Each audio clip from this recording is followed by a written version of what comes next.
So to reiterate, this is major spoilers ahead. So what is great and not so great about this version of The Flash? Well, in terms of the negatives, yes, the visual style in certain key places was pretty bad. It's pretty bad. Not sure why they chose to do it that way.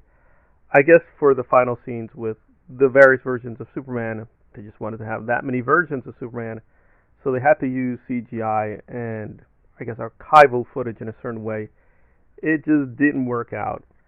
For a much more plain old approach and just use practical effects, I don't understand why they didn't do that, but there we are. So there were a few places where, for whatever reason, the director and producers decided to go a different direction, and I'm just like, that didn't make a whole lot of sense. But in terms of what people were complaining in terms of the plot and the characters and the overall story, I really don't see what they're talking about. There's a lot of complaining about Barry doing this decision to put a baby in the microwave and how that was a really, really bad decision, or it really shows the silliness of the whole film. I don't think people realize how the Flash's powers work, even though they actually go through this very thoroughly. Not even a real second, maybe not even a millisecond, but an extremely short amount of time. So to us, like several moments are passing, but for the Flash, almost no time is moving. That's why you can take time to eat and basically re-energize and then continue saving people.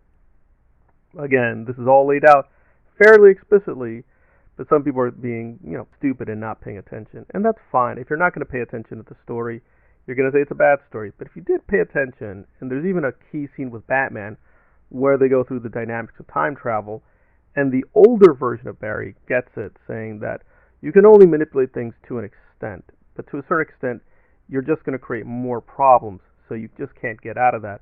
But the younger version of the Flash doesn't want to understand that and just becomes a more monstrous version of himself and keeps trying to fix things, but just keeps ending up back in the same place.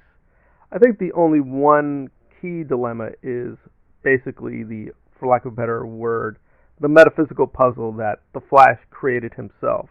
In other words, the dark version of the Flash had to create the younger version for the events to happen, and then is sort of condemned to create a way of killing himself.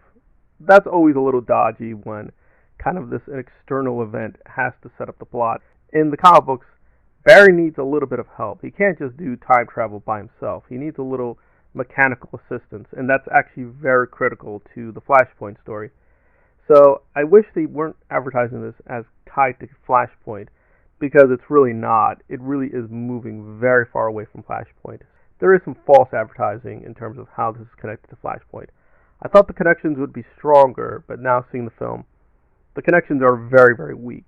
I don't know why they made them weaker, but there we are. Because here it's been diminished to almost nothing. So I don't know if that's the politics with Ray Fisher and Zack Snyder, but yeah, Cyborg is barely in this, and that's very strange because we see most of the Justice League. It does feel like some tricky politics were being done with the storyline.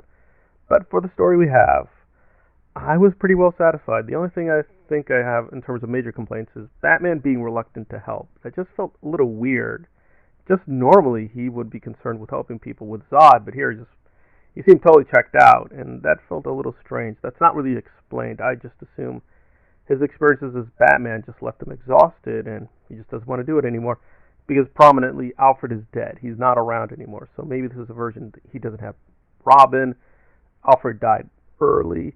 He just felt very disconnected. But just the way he did it felt a little strange. Like he just felt to do it out of obligation. And you're like, why wouldn't you do it just because you're Batman? But I guess this is not the Burton Batman from the Burton films. This is just a version very similar to the Burton Batman. So there we are. So a few complaints in terms of cohesiveness of the plot. But aside from some of the dodgy visual moments with some key scenes, no, this is pretty strong. I don't understand what people are talking about. I just guess that so many other multiverse stories are disappointing them that they're just judging this one from that basis, but it's pretty good. It's pretty strong, and I do recommend it.